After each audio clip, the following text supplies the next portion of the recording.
untuk mengendalikan permasalahan sosial itu penanganan dari desa itu apa yang dilakukan, Pak? Ya, kami sudah kasih BLT.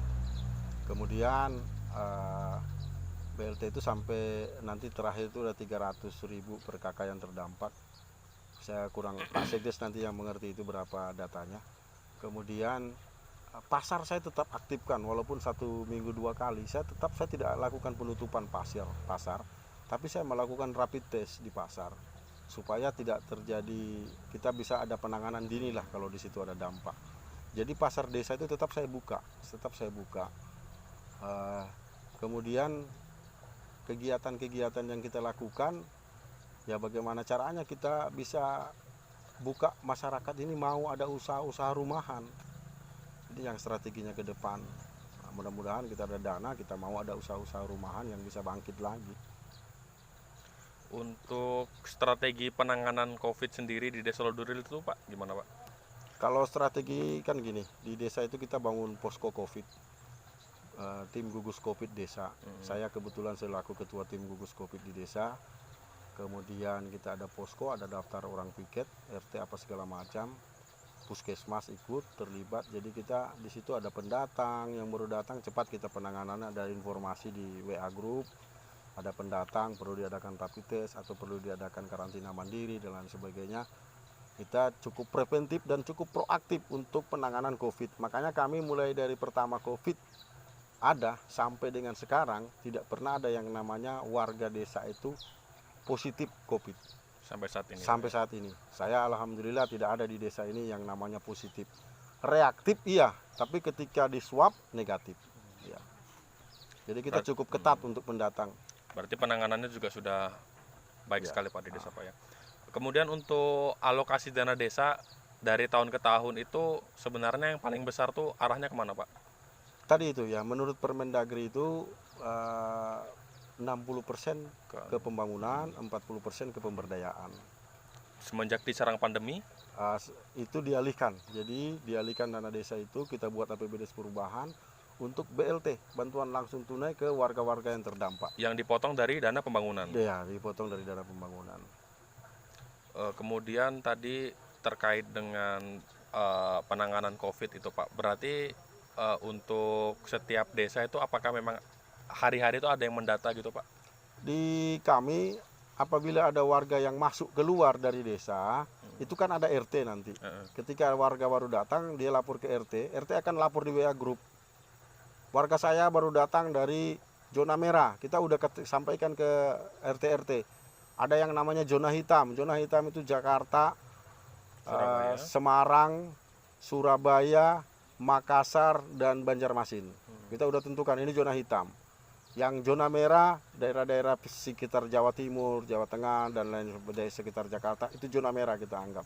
Jadi ketika ini mereka datang, maka mereka itu langsung ditangani oleh RT. RT sudah infokan di grup, langsung dimintai yang baru datang ini, dimintai nomor HP-nya. Nanti kami telepon, jangan keluar, tunggu orang puskesmas, kita datang. Kecuali yang datang itu udah bawa hasil rapid dari daerah asal, udah bawa hasil rapid, palingan kita karantina mandiri. Tapi ketika dia itu tidak bawa itu, maka kita karantina mandiri. Apalagi termasuk kemarin ya, di desa saya ada klaster goa. Klaster goa masuk, dia warga saya ikut istimak di goa.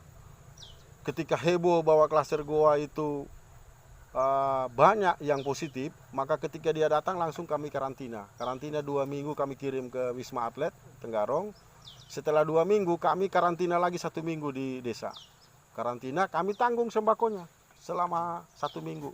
Kasih sembako untuk ukuran makan 1 minggu sama uang beli gas. Kami tanggung. Di sini saya melihat ada perikanan, budidaya perikanan, ada bank sampah, sama pakan ikan. Itu sebenarnya memang program desa, Pak? Iya, iya. Itu sejak kapan, Pak?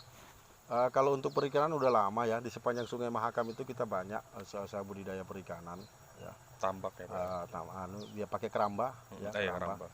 Kemudian di sini di bank sampah ini kita udah jalan berapa tahun bank sampah. Alhamdulillah anak-anak sudah mulai ada penghasilan.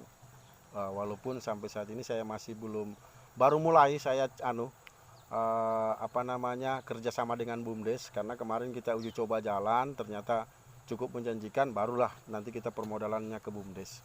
Kemudian untuk usaha-usaha di sini ada peternakan ayam, bebek, budidaya ikan yang ada di bank sampah ini, kami ingin coba untuk melakukan uji coba ketahanan pangan. Jadi di masa pandemi ini masyarakat kan masih butuh konsumsi, baik itu ayam, baik itu bebek, baik itu ikan. Makanya kita mau bikin percontohan untuk ketahanan pangan, termasuk jagung hibrida. Kami bagi bibit-bibit jagung, salak pondo kami kemarin sudah bagi juga ke masyarakat. Salak pondo ini seperti ini sudah ditanam. Ya, sampai ke bawah sana udah kami tanam. Kita budidaya kita tanam salak pondo di tanah-tanah kas desa. Tujuannya adalah salak pondo ini tanaman yang kalau sudah buah itu tidak mengenal musim. Jadi tinggal kita kawinkan, panen terus. Nah, harapannya saya ini pun akan menjadi kekuatan ekonomi baru di yang saya katakan tadi, program ketahanan pangan. Kita ingin ada kekuatan ekonomi baru, masyarakat nanti akan cari salak pondonya kami, karena di Kukar ini untuk kekuatan ke situ ke salak pondo itu belum ada. Jadi saya ngambil peluang ini, masyarakat sudah kami bagi untuk ada daya saing, baik itu desa, di tanah kas desa ada salak pondo, masyarakat kebunnya pun kami kasih salak pondo. Tujuannya itu supaya ada daya saing, sehingga kita nanti harapannya bisa menjual salak pondo skala besar. Seluruh tanah-tanah desa akan saya tanami salak pondo. Target saya mudah-mudahan sampai akhir masa jabatan bisa tembus sampai 7.000-an pohon lah. Untuk lahan perkebunan milik desa yang di sebelah mana Pak lokasinya? Ada nggak Pak? Ada ya, termasuk ini tanah kurang lebih ukuran 3 hektar. Kita ada sedikit kita isi salak pondo, nanti setelah jadi wisata, baik itu kolam renang maupun kolam pemancingan, salak ini pun akan kita jual ke pengunjung. Kemudian ada di sana tapi belum masuk salak pondonya, baru petani yang tanam palawija. Nanti kalau mau lihat bisa masuk ke sana, cuman agak susah aksesnya ini karena hujan. Tapi bisa mungkin kalau kita bermotor ini ke sana bisa tembus. Kalau tadi yang soal air terjun tuh lokasinya dari sini berapa jauh Pak? Dari sini sekitar 4 kiloan. 4 kilo ya? 4 kilo masuk ke Dusun Puta. Kalau ini Pak, filter air nggak Pak? Ini PDAM. PDAM ini disedot dari Sungai Mahakam untuk distribusi ke warga. Cuman masih kurang maksimal. Masih kurang karena warga 3.000 lebih kan, dengan ini 10 liter per detik masih kurang. Jadi sebenarnya untuk segala macam dari budidaya perikanan sudah coba dilakukan. Untuk yang bank sampah itu Pak, gimana progresnya? Ya, pengelolaan bank sampah kami ini kan cukup menjanjikan, ya, sangat-sangat menjanjikan, karena saya bangun bank sampah itu muaranya besar, ya, artinya pasar itu besar, tinggal masyarakat, terus warga desa lain, ayo kita kerjasama setor ke bank sampah, supaya pendapatan dari masyarakat ini naik, BUMDes pun naik dan lain sebagainya. Di BUMDes modali, nanti BUMDes modali umpamanya Rp700 per kilo. Pada saat kita jual dengan harga 3.000, BUMDes akan dapat uang Rp1.000 pengembaliannya per kilo untuk peningkatan. Cuman ini kan baru kita rintis lewat BUMDes. Kalau kemarin itu skala kecil karena kita susah cari pembelinya. Waktu masih pertama kami rintis, kita bawa ke Samarinda itu kita masih dirugikan dari segi timbangan dan lain sebagainya. Tapi setelah kami rintis, terus kita coba merintis dengan baik, ya alhamdulillah sekarang pasar cukup baik, cukup menjanjikan. Walaupun COVID ini pasar itu ada, tinggal sampahnya yang nggak ada, kurang sampahnya, masyarakat belum maksimal untuk setor. Berarti itu untuk sampahnya itu didapat dari mana aja Pak, selain dari masyarakat? Dari masyarakat itu di Posyandu, di RT-RT kita ngambil, karena RT itu akan mengumpul juga sampah-sampah dari masyarakat di Posyandu lansia. Kemudian kami punya truk sampah pun kami perintahkan untuk kumpulkan. Itu yang dipakai dari sampahnya itu sampah apa aja Pak? Macam-macam, pokoknya plastik kita angkut. Sampah plastik kita angkut. Termasuk kemarin kalau peternakan di sini masih jalan semua, sisa-sisa sayuran, sisa makanan, itu kami ambil untuk dibuat pakan. Karena kita punya mesin pakan ikan, dan itu potensi.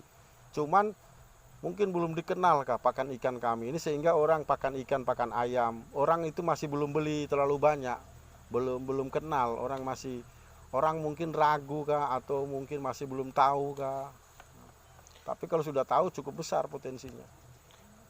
Untuk informasinya tuh sudah jelas, sudah belum disampaikan ke seluruh penjuru Kabupaten Kukar sendiri kah Pak? Untuk ada di sini ada bank sampah sama penjualan pakan ikan gitu. Saya pikir kabupaten itu tahu, karena